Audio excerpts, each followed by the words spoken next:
বড় খবর, এসআইআর এর জন্য আপনাদেরকে কোনো কাগজ দেখাতে হবে না। কোনো রকম কাগজ না দেখিয়েই আপনি কিন্তু ভোটার লিস্টে নাম তুলে নিতে পারবেন। নির্বাচন কমিশনের বড় ঘোষণা।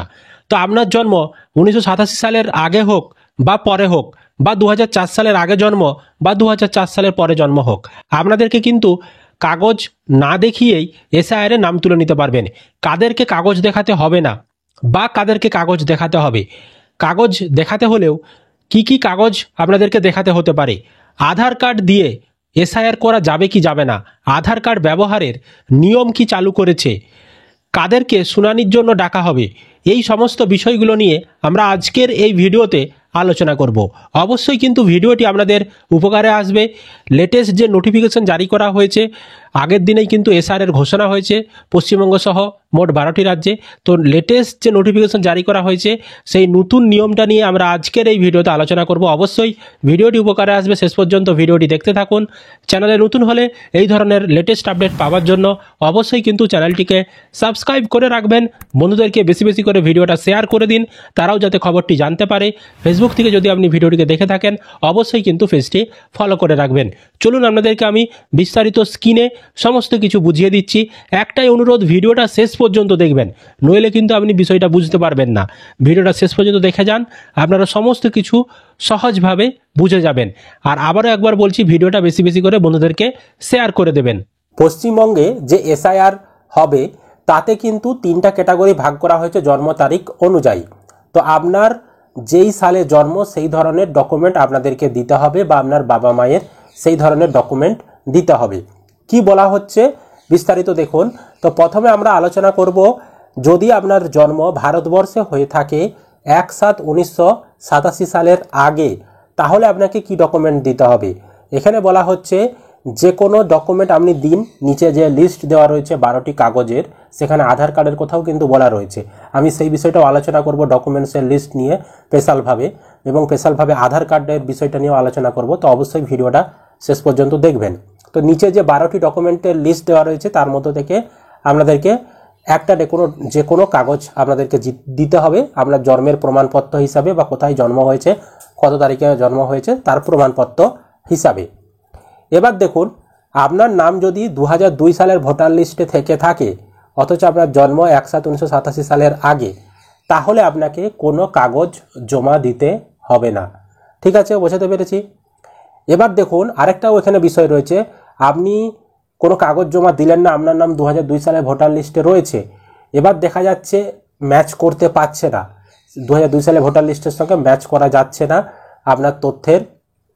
সেক্ষেত্রে কিন্তু আপনাকে শুনানির জন্য বাড়িতে নোটিশ পাঠানো হবে, অরিজিনাল ডকুমেন্টস নিয়ে আপনাকে কিন্তু শুনানিতে যেতে হবে, মানে ভেরিফিকেশন করানোর জন্য যেতে হবে। এরকমটাও অনেকের ক্ষেত্রে হতে পারে, যাদের ডকুমেন্টসের মিসম্যাচ হচ্ছে, বা যাদের 2002 সালে ভোটার লিস্টে নাম থাকার পরেও মিলছে না, বর্তমানে তথ্য মিলাতে পারছে না বিএলওরা বা আধিকারিকরা, সেক্ষেত্রে নোটিশ পাঠানো হবে, তখন আপনাদেরকে যেতে হবে অরিজিনাল ডকুমেন্টস নিয়ে। বুঝতে পেরেছি প্রথম ক্যাটাগরিটা।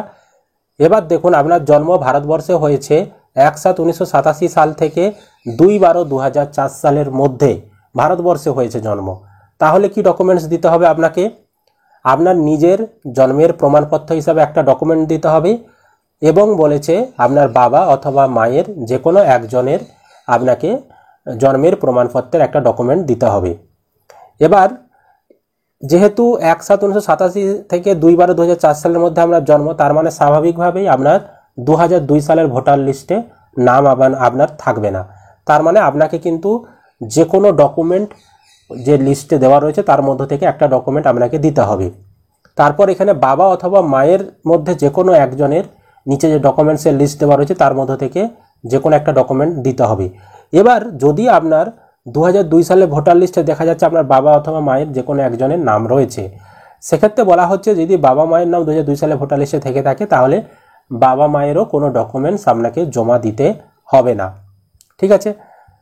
তারপরে দেখুন 3 নম্বরে বলা হচ্ছে, আপনার জন্ম যদি 2/12/2004 সালের পরে হয়ে থাকে ভারতবর্ষে, তাহলে আপনার নিজের ডকুমেন্টস চাইছে, আপনার বাবার ডকুমেন্টস চাইছে, আপনার মায়ের ডকুমেন্টস চাইছে। আপনার ডকুমেন্টস হিসাবে নিচের যে ডকুমেন্টসের লিস্ট 12টির মধ্যে যে কোনো একটা দিতে হবে, আর বাবারও 12টির মধ্যে যে কোনো একটা দিতে হবে, মায়েরও 12টির মধ্যে যে কোনো একটা দিতে হবে। এবার দেখা যাচ্ছে আপনার বাবার 2002 সালে ভোটার লিস্টে নাম রয়েছে, তাহলে বাবার কোনো ডকুমেন্টস দিতে হবে না। আর মায়ের দেখা যাচ্ছে 2002 সালে ভোটার লিস্টে নাম রয়েছে, তাহলে মায়েরও দিতে হবে না। যার 2002 সালে ভোটার লিস্টে নাম থাকবে না তারই কিন্তু ডকুমেন্ট আপনাকে দিতে হবে। আর আরেকটা বড় খবর আপনাদের জন্য, এবারে নির্বাচন কমিশন কিন্তু একটা বড় ঘোষণা করেছে যে আপনার ধরুন 2002 সালে ভোটার লিস্টে নাম নেই, কিন্তু আপনার বাবা মায়ের 2002 সালে ভোটার লিস্টে নাম রয়েছে, তাহলে আপনাকেও কোনো ডকুমেন্ট প্রথমে দিতে হবে না।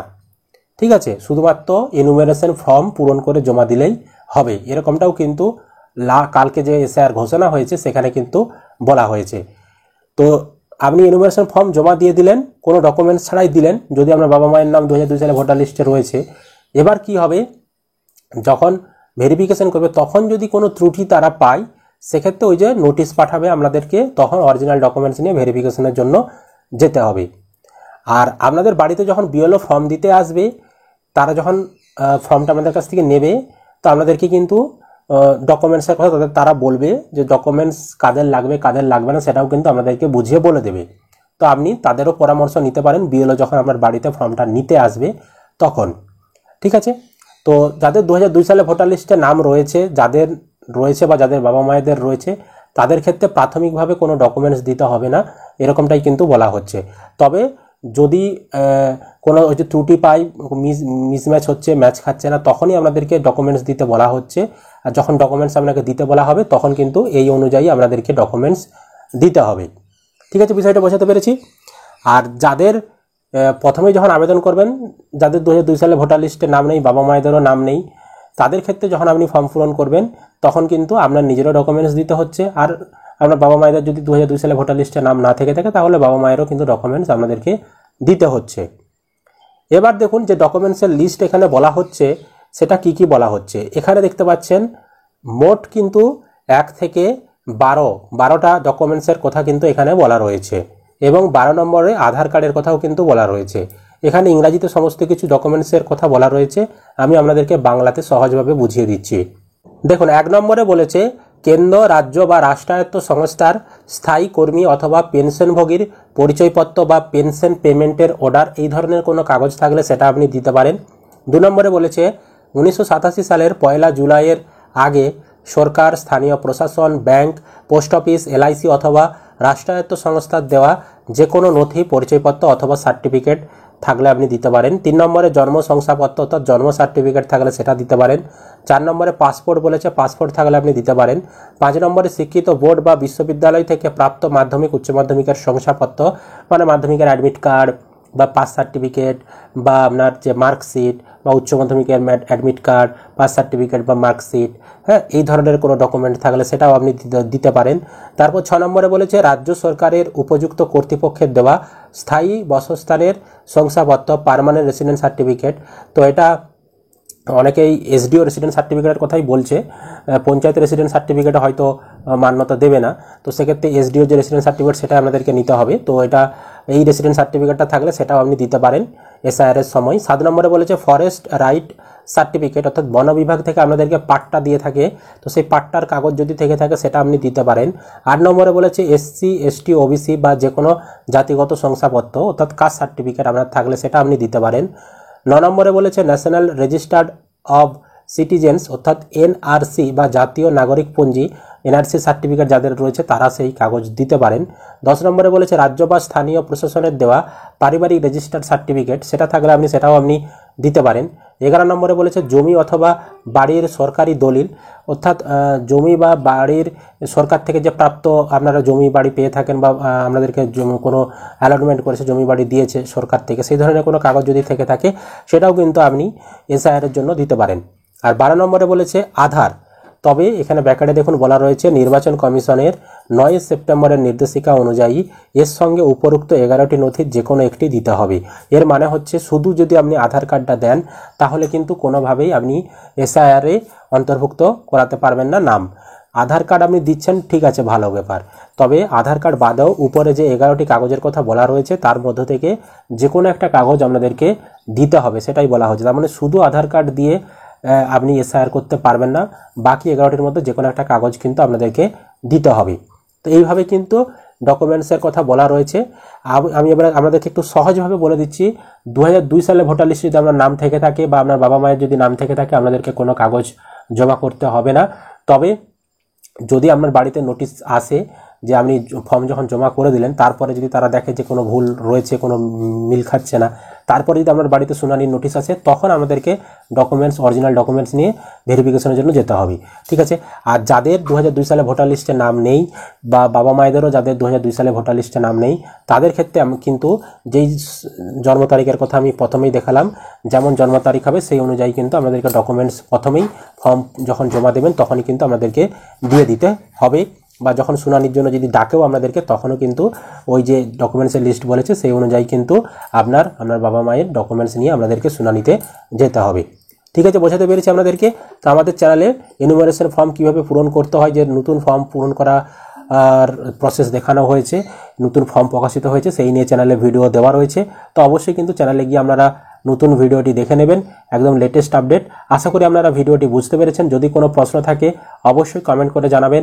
ভিডিও ভালো লাগলে অবশ্যই লাইক করবেন, বন্ধুদেরকে ভিডিওটা শেয়ার করে সকলকে খবরটি জানতে সাহায্য করবেন। আর ফেসবুক থেকে দেখলে পেজটিকে ফলো করে রাখতে ভুলবেন না, আর ইউটিউব থেকে দেখলে চ্যানেলটিকে অবশ্যই সাবস্ক্রাইব করে রাখবেন।